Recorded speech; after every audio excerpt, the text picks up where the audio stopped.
learned that no one should challenge the strength and might of the United States Armed Forces. I built and rebuilt our military in my first administration, and there is no military on earth even close to its power, strength, or sophistication. Yes, yeyo omusajja gwe bayise Donald Trump. Yeyo gwe bayise Donald Trump. Oli kuyogi updates kosinzira kubanga otuuliriza ebigenze maaso obulabye agenze maaso n'okulabula ensi zonna oyo yenna anayagala okumuchallenginga anayagala okuchallenginga ebyokwerinda bya Amerika ajja kuba obwinyo. Agamba okuva mu situation ye yasooka kyeyasooka okunyweza amagye ebyokwerinda era ayongedde improving saako ne mweno administration empya gyalimu. Agamba so ng'oli eyo nga tonnalowooza ku kyakulumbagana Amerika sooka obirowoozeeko. Ate n'agamba tewali nsi egenda kuvaayo kutiisatiisa ggwanga lya Amerika. Jjukira ku ntandika y'omwaka guno Donald Trump yavaayo n'agamba tewaliiwo dikiteta yenna wagenda kuleka nga ayimiridde. Kitegeeza ki? Donald Trump atandise okutuukiriza ebigendererwa bye.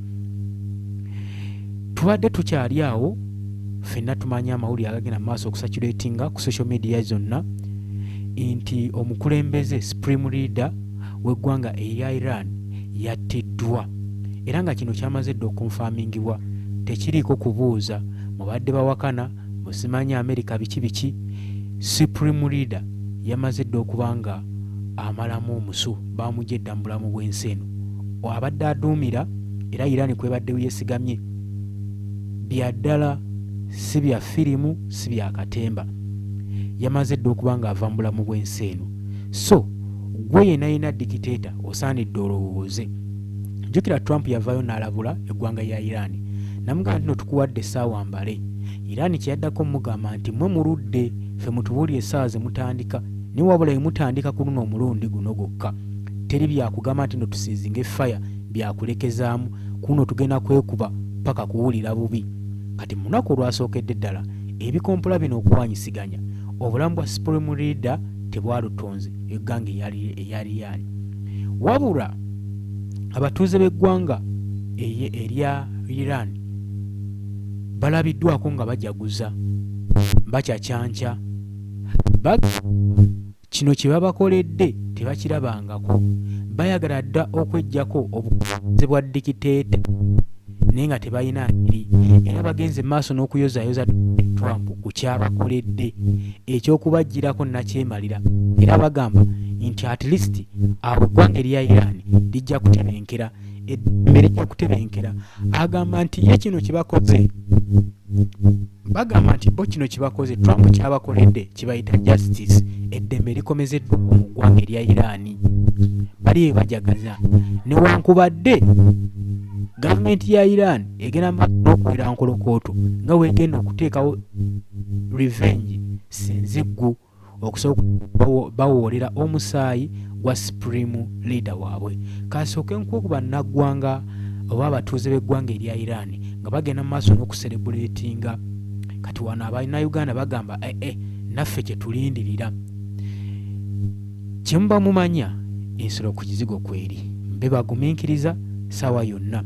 Trump wabanga agenda maaso n'okutuukiriza biki bye yayogera kitegeeza buli kintu kye yayogera ajja kihonalinga kubanga yasuubiza okuteeka gavumenti z'abadikiteeta mu mawanga gonna ku ttaka. Njagala olabe ka vidiyo kano osooka olabe twandigaye nti nno bannansi b'eggwanga erya Iran bandibadde bagenda mu maaso kunakuwalirako wamu supreme leader waabwe bamusse bagenda mu maaso nakujajjanja basanyufu ebitagambika bagamba babaggyeko nakyemalira bagamba nti baddiziddwa eddembe lyabwe. Kino kye bakoze kibayita justice era bagenze maaso n'okuyuzayoza Donald Trump nga bagamba kino walwawo ddo kikola kino ekintu wandibadde wakikolerawo dda myaka giri egy'emabega. Jjukira supreme leader nabadde amazeeko emyaka 3 n'okusoba kakati ng'ajja bafuga obumbula. Kigambibwa ekonomi y'eggwanga ya Iran ebadde edobonkanye ng'ekkiridde ddala wansi era nga n'obwavu bulinga obwavu babadde bagoinga into economic depression nga kibagenda maaso n'okuyitamu bannaggwanga b'ensi eno ya Iran. Naye kaakati bagamba ekimala kimala, kino babadde tebakisuubira. Njagala mbakuweereko, saagala kubeeyogerera, njagala Martha, I love you. I love you. I love America. I love everything about this country. I grew up in a country where I was brainwashed to say death to America. The same country, how ironic, the same country that I wish death saved my life 3 times and now helped my people in Iran.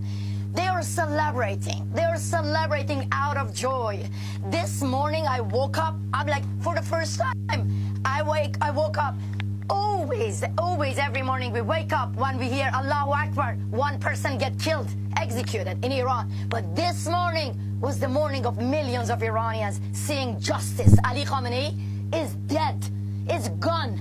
And this is called justice. And this is what should have been done years ago by the United States of America. Thank you, President Trump, for actually decisive action. This is how a true leadership look like. And I know that. Like people like Zoran Mamdani, people like Ilhan Omar, they hate President Trump and they shifted their hate from President Trump to the people of Iran. They're sympathizing with our killers and saying no to war. Really? You're lecturing us Iranians about war? We experienced war being waged on us by Islamic Republic. I am very happy. This is the first step, and we believe that the next step should help from Europeans all over the world to help the people of Iran to end this regime. I am so happy that I am alive and I see that Ali Khamenei is gone.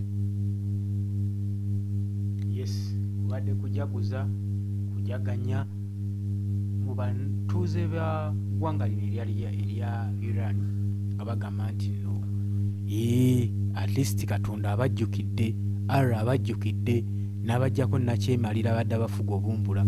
Ne mu Uganda kijja mumulinde kaseera buseera ensi enaatera okutebengera mirembe. Anti tulaba bulungi nnyo emabegakaawo nga Muhoozi Kainerugaba Chief of Defence Force avaayo yeewaana ng'agamba teri kiyinza kuyimirira mu kkubo lyabwe. Kakati embeera nembere ng'egaze.